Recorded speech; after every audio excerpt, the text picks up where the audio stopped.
Mm-hmm. Okay. All right, verse 31 of chapter 29.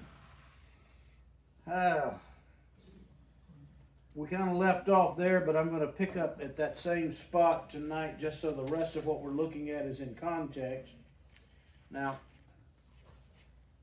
we looked at how Laban has tricked Jacob into marrying the older sister, and for an agreement to serve 7 more years, he gives him the sister Rachel, and he marries her too. But because of the situation that Jacob found himself in, it's clear that he didn't like Leah. Verse 31 says, "Now the Lord saw that Leah was unloved, and he opened her womb, but Rachel was barren." Now, that statement that Rachel was barren is another reason that while I know several of you in here said on Sunday that you'd always been taught that he had to serve 7 years and then he got Rachel. And clearly the Bible is telling us that he only had to wait a week and then Laban gave him Rachel, but then he had to stay for another 7 years. And the proof of this is right here in verse 31, because how would they know Rachel was barren unless they were married and trying to have kids?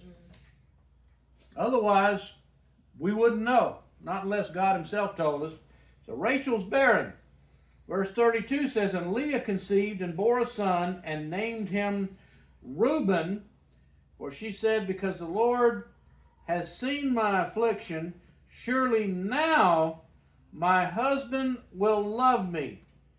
And the name Reuben in Hebrew actually means see a son. Interesting, all of these names that we're going to look at actually have a specific meaning in Hebrew that if you just pay attention to what Moses is telling us, he actually explains what the name means, but basically it's that see a son.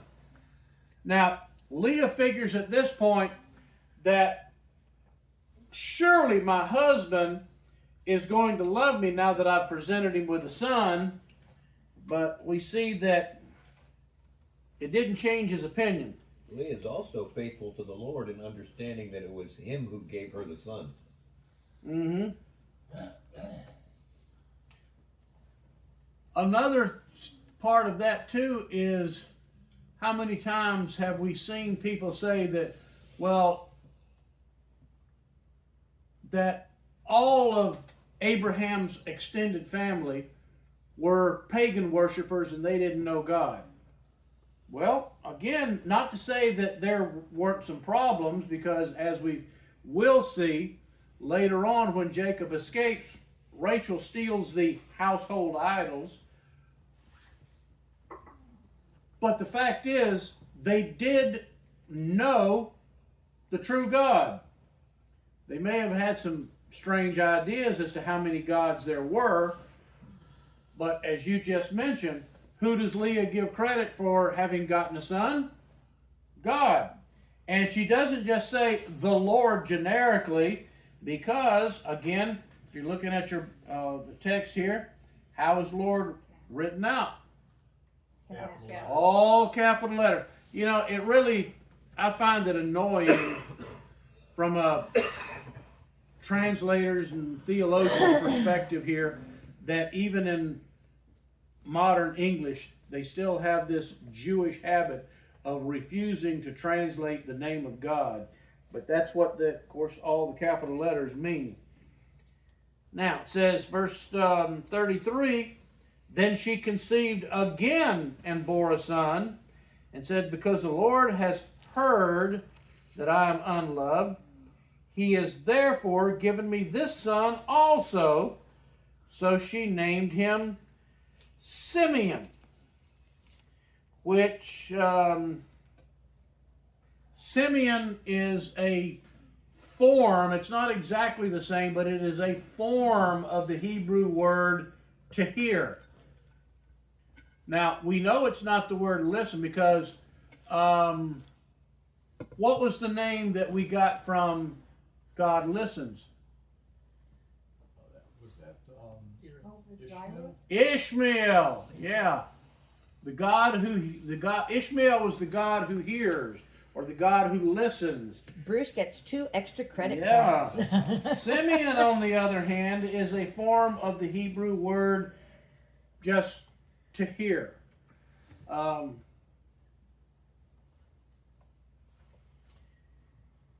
And again, she gives God the credit for this. So this is 2 sons Leah has gotten that she's giving God the credit for both of them. Now, so far we've seen that Leah has given birth to 2 kids. Rachel, none. Verse 34. And she conceived again. We're talking son number 3. And bore a son and said, now this time my husband will become attached to me, or will love me, because I have borne him 3 sons. Therefore, he was named Levi. And Levi, or Levi, is of course a form of the word to become attached. Now, why would she say this and come up with this name Levi after 3 sons? What does this tell us about Jacob? He's still not warmed up to her, still treating her. After 3 kids, and clearly how long does it take to bring 3 kids into the world? At least 3 years. 3 years of marriage so far, and he's still Going through the motions. going through the motions. And more than likely, because you may ask, well, gee, obviously they're sleeping together. She's gotten pregnant 3 times. That can be explained simply due to the fact that she probably cornered him and said, you know, you're my husband, you're coming with me tonight. They didn't have any TVs anyway. And they didn't have any TVs, and it got dark at night. Early. Yeah. So now we got 3 kids so far, and she thinks the more sons she keeps popping out for him, sooner or later he's bound to love me. Now the interesting thing is, each of these 3, she's giving God credit for it, but her focus with each of these 3 is, well, the more kids especially sons, not just kids in general, but the more sons I produce, I have a question. sooner or later, my husband's finally going to have to love me. So, because it was not stated, is there an assumption that there were no girls born in between any of this? That it was boom, Unlikely. boom, boom? Yeah, Because- I had that question too. Are there no daughters at all born to these couples? Well, I can tell Or you we 2 just reasons. not told? I'm getting to that. There's 2 reasons. Well, actually, we are told about one at the end. And the other reason we can assume that there probably are no daughters is because how many years did Jacob serve Laban after he married Rachel? 7. 7 more. Now we know that due to an agreement with Laban at the end of that 7-year period, he voluntarily served for 6 more, but not because he owed Laban anything. He volunteered to hang around for another 6 years in order to, Build his flock. to basically grow the flock before he did leave. But now, the important part of all this is at the end of the 14 years, in this case, the latter 7 are the time that's being focused on. We're told that all of Leah's kids, which were 6 sons and 1 daughter, she was the last to be born, all were born in that 7-year period. So Leah basically has a kid, 3 months later, she's pregnant again. Because that's the only way, you could possibly have 7 kids in a 7-year period.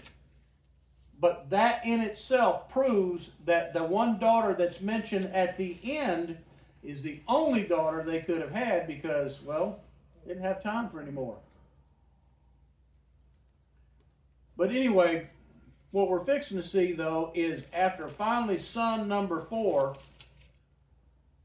Leah's focus changes a little bit.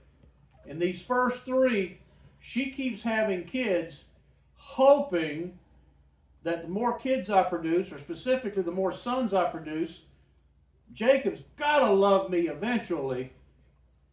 Now, the other thing that I see out of this, which is to Jacob's discredit, he's had this woman for a wife now for over 3 years, and apparently his wife still, look at it from her perspective. She's just going through the motions. How many of you women in here would want to live with a man for that length of time knowing full well he does not like you? He not only doesn't love you, he probably just plain doesn't like you. And that's what she's dealing with. All right, anyway. Born him 3 sons, therefore he was named Levi. Verse 35. And she conceived again and bore a son and said, this time I will praise the Lord. Therefore she named him Judah, which Judah, guess what that's Hebrew for? Praise God. Then she stopped bearing. So she's how had did she have 7 kids if she quit bearing after 4 sons? only for a time. Oh, In other words, well, look at it this way. If she had 7 kids in a 7-year period, 6 sons and a daughter, obviously she had them just boom, boom, boom, boom, one right after another. The poor woman stayed pregnant. So it says she stopped bearing at that rate. She might have just gone, for all we know, she could have gone 6 months or a year without getting pregnant. I don't think you should read into this that she went for some extended period of time, not having kids. Like, now, how many times do, we know of somebody that, raises 2 or 3 or 4 kids or whatever, and then you've got this long 10 or 15 year period, and then, lo and behold, they wind up with another one. Not that uncommon. That's not what happened here. It might have been merely a few months. But long enough, she noticed, I'm not pregnant. What happened? All right. Now, why in the world the Masoretic rabbis, when they put this together, split the chapter off at this particular point, I have no idea. But chapter 30 does not begin some new story. This narrative of them having kids goes right on from one end to the next. Before you go on, Yep. Judah is Leah's son. Yes. So the messianic line is through Leah, not through Rachel. That's right. It's through Leah. God's strength is made perfect in weakness. Which tells you a few things. Number one, whether he liked it or not, Leah was the first wife. Number two, whether Jacob liked it or not, God chose Leah. Maybe in spite of Jacob. I tend to believe that. Probably more in spite of him. All right, but notice anyway the focus here. In the first 3, it's, well, he'll surely love me now. Well, maybe he'll love me after this one. He's got to love me after the 3rd one. Finally, after the 4th kid, she doesn't even worry about it anymore. She just says, I'm praising God. Well, she was probably busy taking care of all the kids. Could be. Not only that, I think God would look at Jacob as very disapproving of how he was treating Leah. Oh, I have no doubt.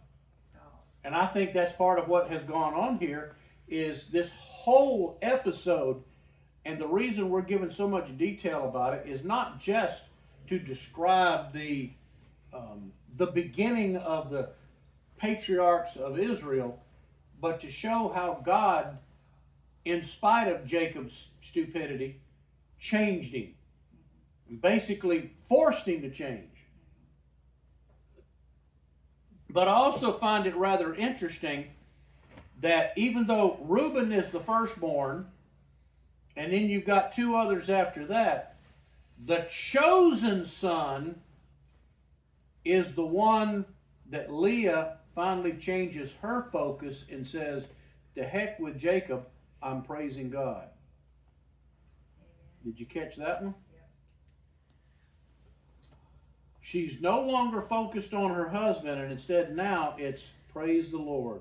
And that is the son God said, this is going to be the chosen son. It's through Judah. All right, verse 30, or chapter 30, verse 1.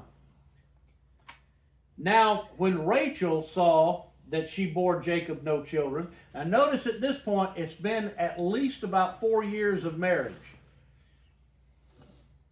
Rachel saw that she bore Jacob no children. She became jealous of her sister, and she said to Jacob, give me children or else I die. Now, notice who Rachel is blaming all this on. Must be your fault, Jacob. Just reward.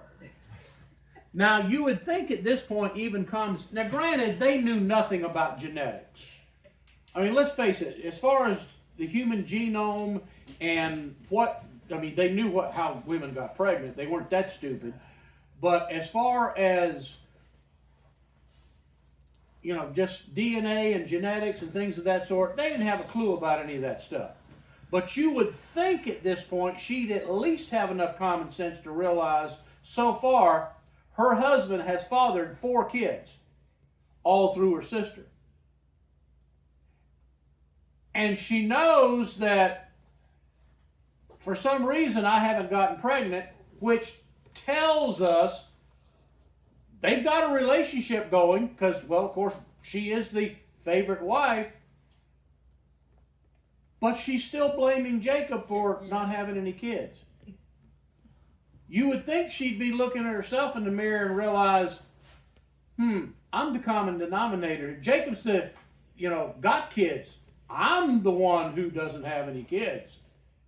But that doesn't, apparently, she still points the finger at Jacob. That was because of her jealousy. Yeah. But she's jealous and demanding that he gives her children.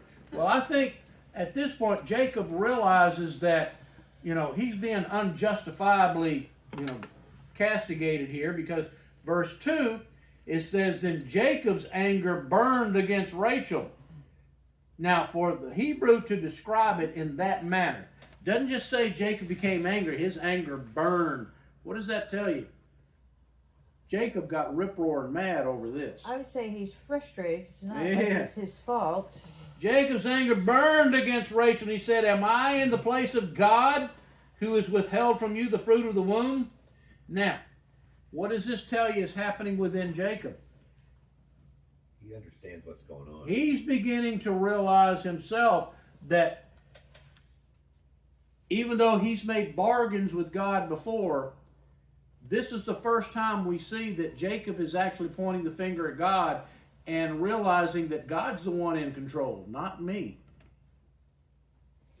So we're beginning to see a spiritual change in Jacob at this point.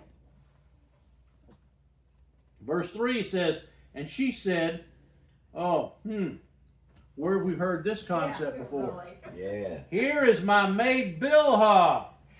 Go into her that she may bear on my knees, that through her I too may have children. Now, this is not just a Hebrew euphemism.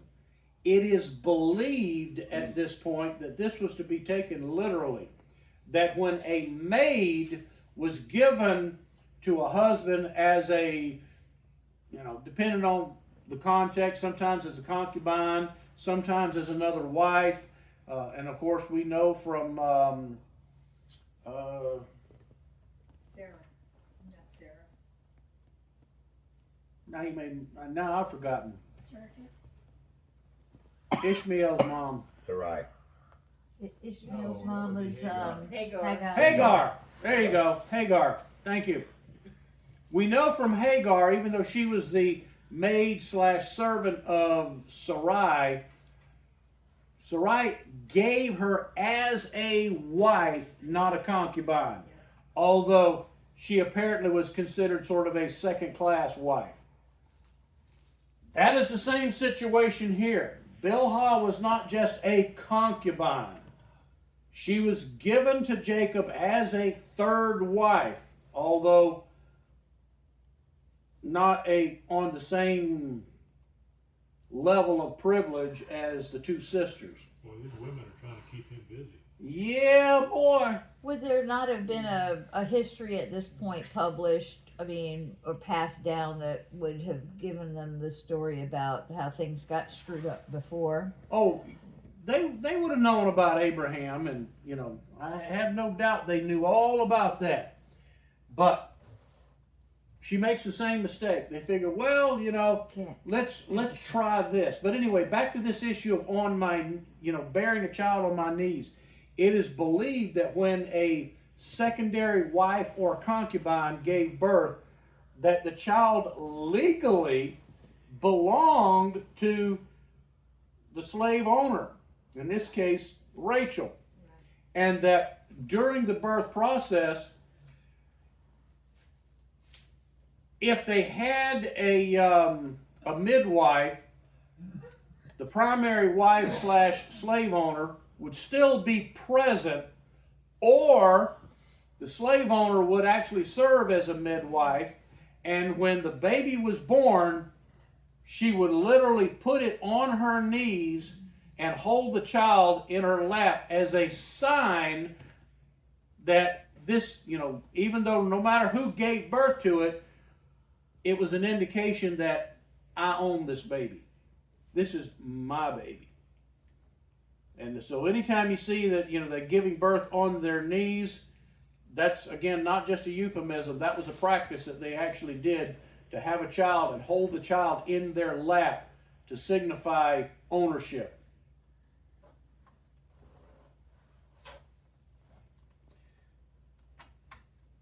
So she gave him her maid Bilhah as a wife, and Jacob went into her. Can you imagine poor old Jacob? The fact that Rachel gave her maid to Jacob pretty clearly shows me that she understood the problem was with her. I'm the one who can't get pregnant. If I give my maid to Jacob, he'll get my maid pregnant. Mm-hmm. So she knew that the problem was with her. Oh, she knew. Jacob's in a no-win situation here. And to be blunt about it, probably getting pretty well worn out. And Well, look at it this way. Once they're pregnant, you get some time off. Well, Mario, control that man over there. good luck with that. All right. But it says, Bilhah conceived and bore Jacob a son. Then Rachel said, now notice, Rachel has not given birth. Her maid has given birth. But verse 6 says, and Rachel said, God has vindicated me and has indeed heard my voice and has given me a son. She didn't give birth, but she's saying God's given me a son. Therefore, she named him Dan, which Dan is a form of the Hebrew word to judge. In other words, God has judged me and deemed me worthy. So she names the son. And again, notice, Bilhah doesn't get to name the child. Rachel names him. So names him Dan. And we're going to go down to verse 9 tonight and we'll call it quits there. Rachel's maid Bilhah conceived again and bore Jacob a second son. So Rachel said, with mighty wrestlings I have wrestled with my sister, and have indeed prevailed. And she named him, again, notice, Bilhah is basically just, she may be legally Jacob's wife, but it's clear she's a slave girl. She gets no say in any of this. Rachel names, it says she named him Naphtali, which means to wrestle, or my wrestlings. Can you imagine going through life with the name my wrestlings? But So surrogacy has been alive and well since the beginning. apparently. But anyway,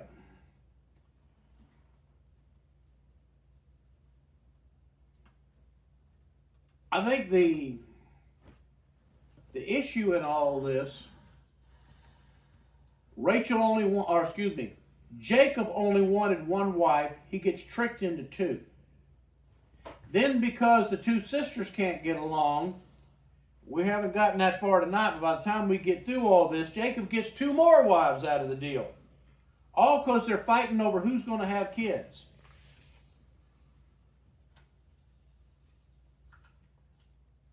Now, the story behind that is Jacob is the patriarch. He ends up with a total of 12 sons before it's all over and done with and the smoke clears on this. But how much of a say has Jacob gotten in any of this? He didn't get to pick who his first wife, who he thought was going to be his wife, didn't end up being his wife.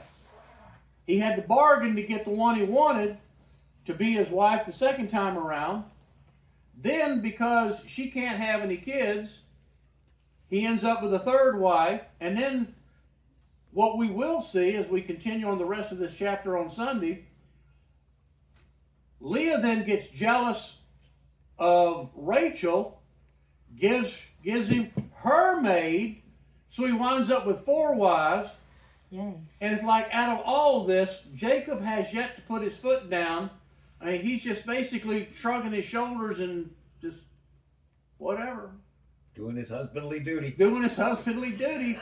And If I have to. I think where I'm going with all this, or trying to get out of all this, is up until this point, Jacob has been the conniving little trickster that stole and cheated his way to anything. And now that he has gotten here, He's the one stuck in the spider's web. he's stuck in the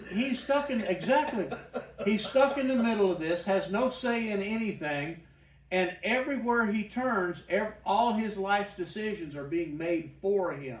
And the wives are in charge, as And- it should be. Yeah, okay. What was I saying about the weaker sex? Just thought I'd slide that in. Do you think God is teaching him a lesson the hard way in all this? It's like, Jacob, you are not the one in control here. You only thought you were. Anyway, questions this evening? Just kind of a comment. I think it's kind of interesting that really out of the 12 sons of Isaac, there's really only 7 of them that follow the matriarchal line of Sarah. I mean, her side of the family. Because Bilhah and the other servant, you don't know what their lineage was. I mean, Well, actually, there's going to be a total of 8. 8.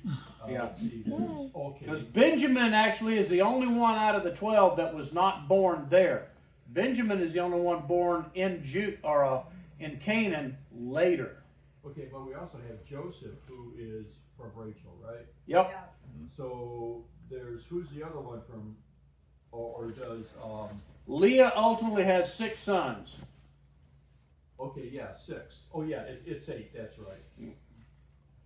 Yeah, I didn't put the. But you're absolutely right. Out of all that, as far as being a descendant of Sarah, only 8 of them actually were physically descendants of her.